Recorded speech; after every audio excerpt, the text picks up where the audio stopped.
Saya minta maaf kepada seluruh masyarakat dan kepada keluarga besar saya. Artis Catherine Wilson bersama seorang petugas keamanan di rumahnya ditetapkan sebagai tersangka penyalahgunaan narkoba. Catherine Wilson mengaku menggunakan narkoba sejak 2 bulan terakhir. Hasil tes urin Catherine Wilson terbukti mengandung metafetamin. Catherine mendapatkan barang haram ini dari petugas keamanan di rumahnya berinisial J yang juga berstatus tersangka. Sementara itu J membeli sabu dari seseorang berinisial A yang kini masih buron. Saat ditangkap di kediamannya di kawasan Depok, Jawa Barat, Jumat lalu, polisi menyita barang bukti sabu lebih dari 1 gram. Catherine mengaku menggunakan sabu sejak 2 bulan lalu. Kejadian sekitar pukul 9 sampai 10 pagi, ya, antara 9 sampai 10 kemarin hari Jumat di Jalan Haji Soleh nomor 11 Pangkalan Jati, Cinere, Depok. Ya, ini berhasil kita mengamankan ada 2 tersangka. Yang pertama cewek alias K sebagai pemilik rumah, dan yang kedua adalah J, kerjanya adalah sebagai security di rumah tersebut. Jadi ada 2 tersangka. Ya, ada 2 tersangka yang berhasil kita amankan berdasarkan laporan dari masyarakat. Kemudian tim Subdit 2 melakukan penyelidikan dan pendalaman laporan dari masyarakat tersebut bahwa memang ada sering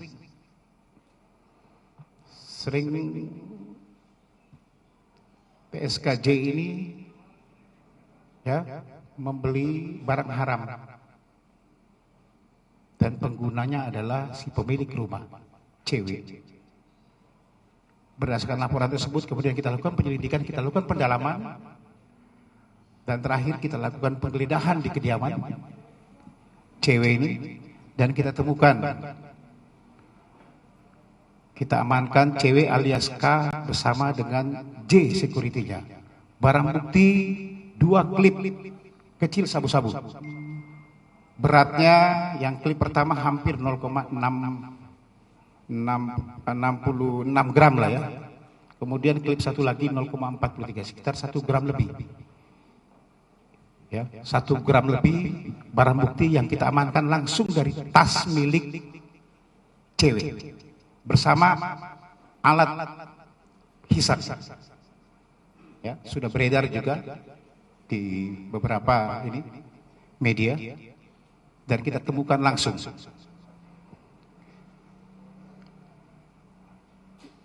Jadi barang bukti adalah 2 klip sabu-sabu juga lengkap dengan alat bom serta handphone yang ada. Yang bersangkutan kemudian kita bawa ke Polda Metro Jaya, dilakukan pendalaman. Kemarin saya sudah sampaikan, kita lakukan pemeriksaan awal sekarang ini. Memang benar yang bersangkutan adalah pengguna.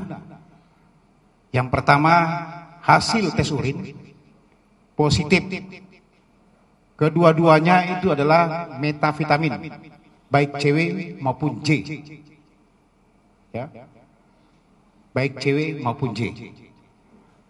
Hasil keterangan awal, pendalaman awal, yang bersangkutan pengakuannya baru sekitar 2 bulan menggunakan. Ya, ini pengakuan awal. Kami masih mendalami. Rencana akan kami tes dua-duanya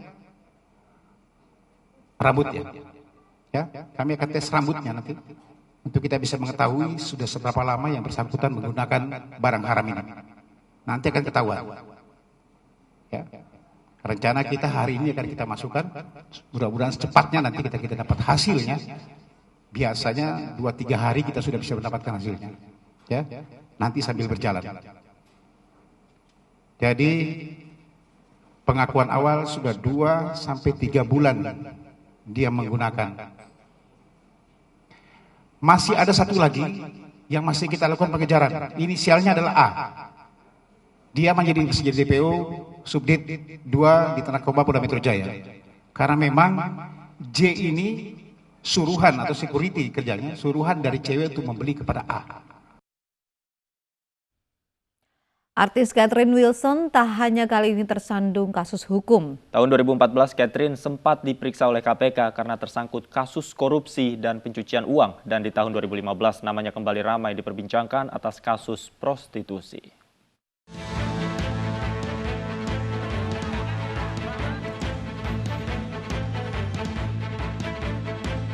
Lagi-lagi nama Catherine Wilson atau Keket muncul di kasus hukum.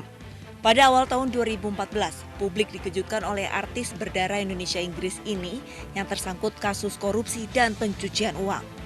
Keket diketahui menerima 1 mobil mewah dari suami Bupati Tangerang Selatan Tubagus Khairi Wardana atau Wawan yang saat itu terjerat kasus korupsi alat kesehatan dan pencucian uang dalam kurun 2005 hingga 2012.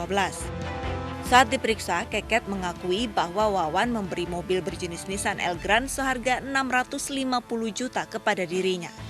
Uang pembelian mobil tersebut diduga merupakan hasil pencucian uang kasus Wawan.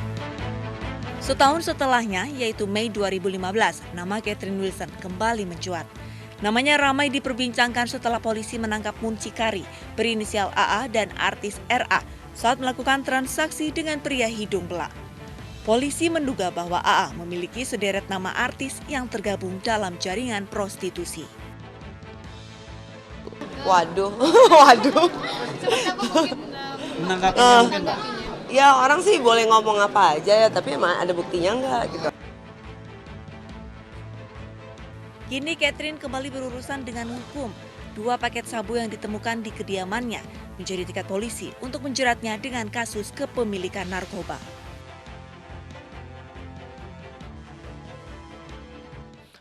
Bocah 5 tahun yang tewas di dalam toren dimakamkan di tempat pemakaman umum Kampung Babakan, Stasiun Cicalengka, Jawa Barat. Dari hasil otopsi, polisi menduga bocah 5 tahun itu tewas akibat dibunuh.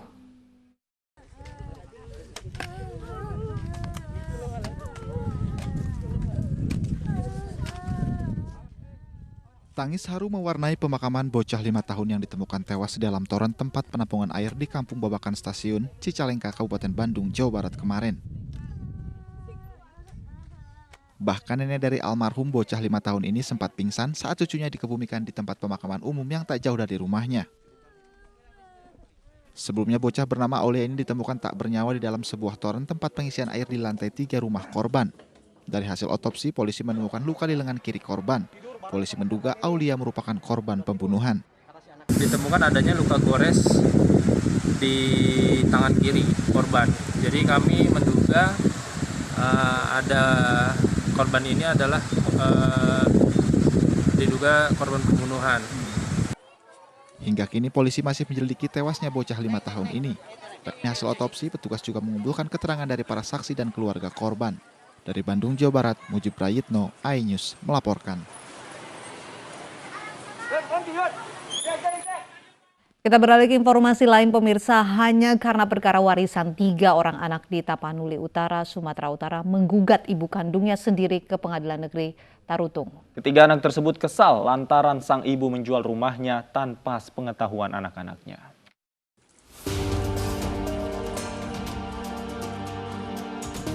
Tiga orang anak di Tapanuli Utara, Sumatera Utara menggugat ibu kandungnya sendiri, Mariam Syah Boru Siahaan, ke Pengadilan Negeri Tarutung. Mariam Syah digugat karena menjual rumahnya seharga 1 miliar rupiah tanpa melibatkan anak-anaknya. Salah satu anak Mariam Syah mengaku kesal karena tidak mendapat bagian atas hasil penjualan rumah. Sedih nggak perasaannya? Sedih dong. Nggak pernah lagi, udah biasa. Saya udah 2 kali saya diusir dari rumah. Siapa yang ngusir? Ya, Mervin sama Bontorulian. Saya tidak mengetahui mereka jual. Apa yang kedua, bagian saya tidak ada. Apa yang dijual? Rumah di Jalan Tuasan nomor 196. Seharga? Seharga 1 miliar. Tanpa sepengetahuan Bapak? Tanpa sepengetahuan saya. Makanya saya tuntut notarisnya. Dalam perkara ini, Mariam Syah hanya dibela oleh seorang anak bungsunya beserta kuasa hukum. Ia mengaku siap menghadapi gugatan ini lantaran sakit hati atas perilaku ketiga anaknya. Dari Tapanuli Utara, Sumatera Utara, Aris Fernando Manalu, iNews melaporkan.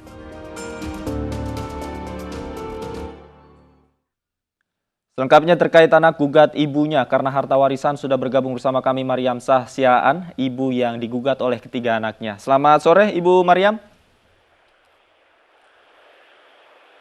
Ibu Mariam, selamat sore. Selamat sore, Pak. Baik, Ibu Mariam, bisakah Anda ceritakan sedikit saja bagaimana kronologis ketika Anda ini digugat oleh ketiga anak Anda ke pengadilan, Ibu? Oh, rumah saya yang di Medan. Rumah saya yang di Medan satu jual.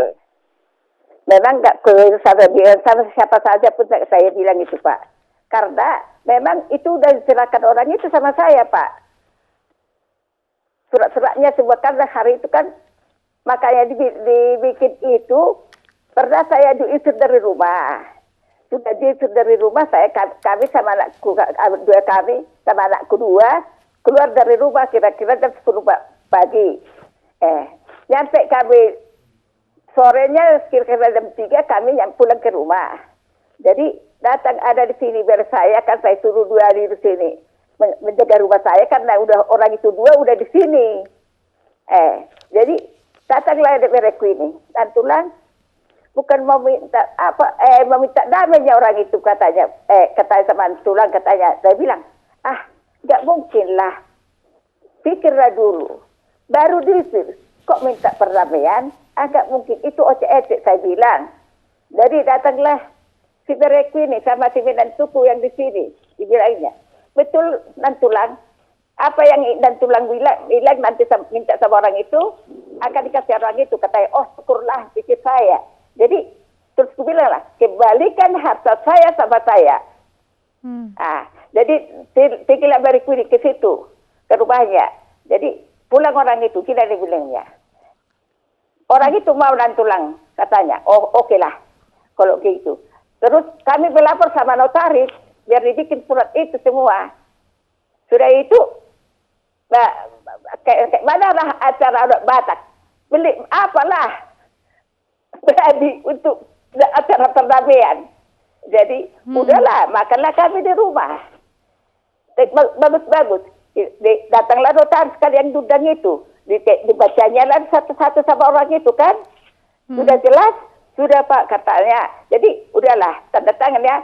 Jadi, dipanggillah anak pertama Bontor Budianto, kata dia, tanda tangan, meterai, jempol, sampai ke anak keempat. Karena anakku yang perempuan nggak ikut kan karena laki-laki yang punya kuasa. Udah itu, sudahlah Kak, makanlah kami, sudah makan kami, udah. Jadi cakap sebentar sampai malam lagi tidur di sini semua. Tidur lagi, balik lagi orang itu pas waktu makan datang ke rumah.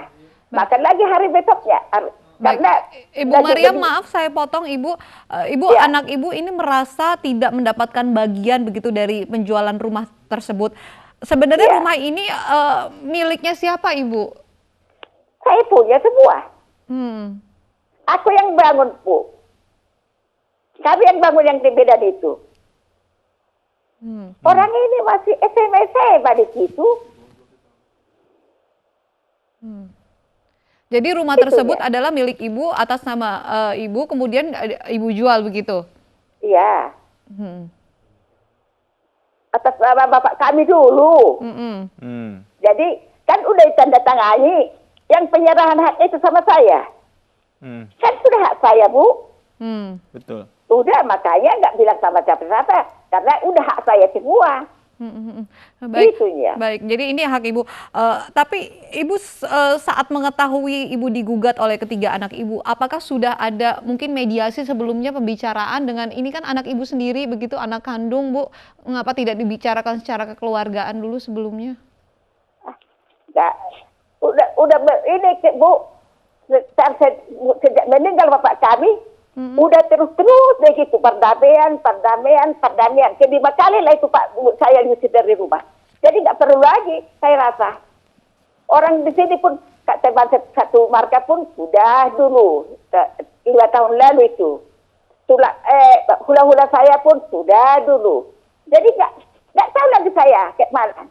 Jadi Maka memang itu- perebutannya selama ini mengenai rumah tersebut, Ibu?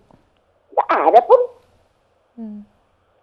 Sudah tanya dia penjual rumah itu, datang dia ke tempat notaris. Karena tinggal hari itu kan ada duit dia kan, datang dia ke tempat notaris. Jadi saya bilang, kok itu uang kami katanya. Saya bilang, diam kau. Itu hak saya bilang. Dari mana duitmu? Belum kau kasih apa-apa sama Kian. Sudah segini pun tidak keluarga saya, aku bilang. Jadi, mana mau saya nggak kasih apa-apa sama Kian. Sudah cukup, aku bilang. Jadi, udahlah. Saya teruslah orang itu bertekor di kantor notaris itu. Udahlah, aku bilang sama Pak Notaris. Pak, udahlah. Nantilah pulang saya dari Yerusalem. Saya datang ke sini, biar saya minta duitnya. Saya pulang dulu. Saya bilang kan sama Pak Notaris. Loh, kok sama saya aja, Bu? Sama si pembeli. Katanya, oh ya, Pak, ya, Pak. Ya. Mariam. Nanti pulang saya dari Yerusalem, nanti saya minta duitnya ya. Udahlah, pulang dah dulu aku. Pulang tuh. Kayak dulu sanggup saya bilang. Jadi, datang, apa ini? Si notaris rupanya juga bukalah bolak balik surat ini kan. Jadi datanglah si notaris sini sama si Padang. Ibu Mariam, mohon maaf saya potong. Ibu memiliki berapa anak, Bu? Dan yang menggugat ini hanya 3 orang ataukah semuanya anak Ibu menggugat? Ya, dua sama aku laki-laki. 3 anak Ibu menggugat? Anak saya perempuan 1 yang digugat, dua laki-laki. Yang kawan saya tinggal 2 laki-laki. Itulah satu itu di rumah sekarang apa dia kerja di bank. Apa saja Bu pekerjaannya ketiga anak ini? Yang pertama itu kerja pertanian. Dinas di Kabupaten Rembang Bali. Baik. Yang kedua? Itu bacakan. Nomor 2 di BTPN. Itu yang di rumah sekarang. Nomor 3 Angkatan Udara. Dan 2 sekarang dia di Purwokerto. Jadi Ibu digugat oleh ketiga anak Ibu dan Ibu hanya dibela oleh anak bungsu Ibu selama di pengadilan begitu? Anak pertama kedua, anak bungsu sama anak kedua itu kawan saya. Baik. Secara ekonomi anak-anak Ibu apakah mapan atau seperti apa Ibu? Kenapa sampai warisan rumah menjadi dipersoalkan hingga sampai penggugatan Ibu begitu? Orangnya itu mau cekat saya, Bu. Mau cekat milioner. Bukan dibilang kurang tuh, itu apa? Kurang cari nafkah. Di duduk sanggul punya kantinnya di sekolah itu. Dia kepala pertanian di Marhit Lambu. Saya tidak tahu. Jadi secara ekonomi sebenarnya mapan begitu ya Ibu ya? Ya. Ibu apa yang ingin Ibu sampaikan kepada ketiga anak Ibu yang menggugat Ibu? Mana sampaikan nggak ada. Bu, ini kan sudah proses hukumnya sudah berjalan. Kemudian seperti apa Bu hingga saat ini update proses hukum yang sudah Ibu jalani? Sekali lagi Pak, kurang. Baik, Ibu ini kan proses hukumnya sudah berjalan. Bagaimana perkembangan terkini Bu terkait proses hukum yang Ibu jalani bersama dengan pengacara Ibu seperti apa saat ini Bu? Masih masa mediasi Pak.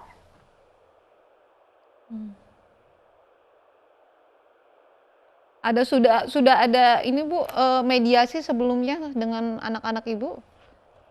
Belum Pak, tapi kalau waktu persoalan lain-lain pernah dia. Tapi kalau persoalan ini baru ini Pak, ini Bu. Dan gugatannya jadi sampai saat ini terus berjalan begitu ya? Iya. Ketiga anak Ibu yang menggugat tidak pernah menghubungi Ibu? Enggak. Tidak pernah. Bu Mariam, selama ini hubungan Ibu dengan anak-anak seperti apa sebelum Ibu menjual rumah, Bu? Saya di sini sama anak saya tinggal. Habis itu Pak, biasa-biasa saja sama yang lain. Orang-orang itu kan merantau Pak, bukan dekat kita. Ini pun kalau memang dia ini lintas dari depan rumah saya pun, pamannya naik mobil, gitu cepatkan. Anak-anaknya semua kalau naik kereta, kayak apalah, kuda lari kencang. Artinya selama ini baik-baik saja Bu ya hubungannya Bu ya? Iya. Baik. Semoga segera ada solusi begitu ya. Terima kasih Ibu Mariam Siahaan sudah bergabung bersama kami di ini sore. Tidak terima tanah warisan dijual, 2 anak di Banyuasin, Sumatera Selatan menggugat ibu kandungnya ke pengadilan. Sementara di Kebumen, Jawa Tengah, seorang anak tega menganiaya ibunya hingga tewas hanya karena menolak mengubah surat warisan.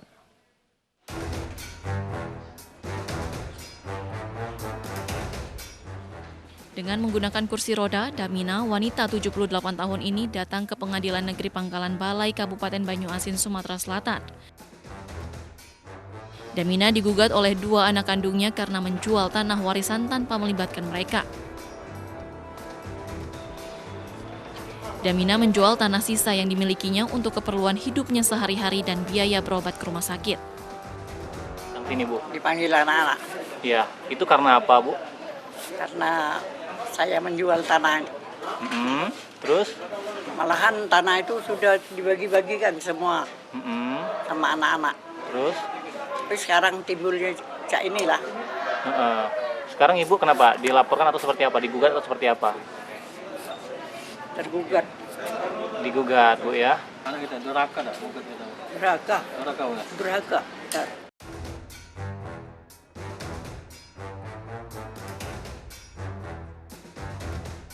Hartoyo, warga Kebumen, Jawa Tengah ini ditangkap karena menganiaya ibunya yang berusia 83 tahun hingga tewas. Ia mengaku geram terhadap ibunya lantaran ibunya menolak mengubah surat warisan kepada pelaku. Padahal sebelumnya pelaku sudah mendapat bagian warisannya berupa tanah yang telah ia jual sebelumnya senilai 45 juta rupiah. Tersangka mengaku menganiaya ibunya hingga terluka dan meregang nyawa. Ini bukan kali pertama pelaku melakukan kekerasan terhadap keluarganya. Pada 2018 silam, ia pernah menganiaya kakaknya menggunakan senjata tajam. Kini tersangka terancam hukuman penjara selama 15 tahun.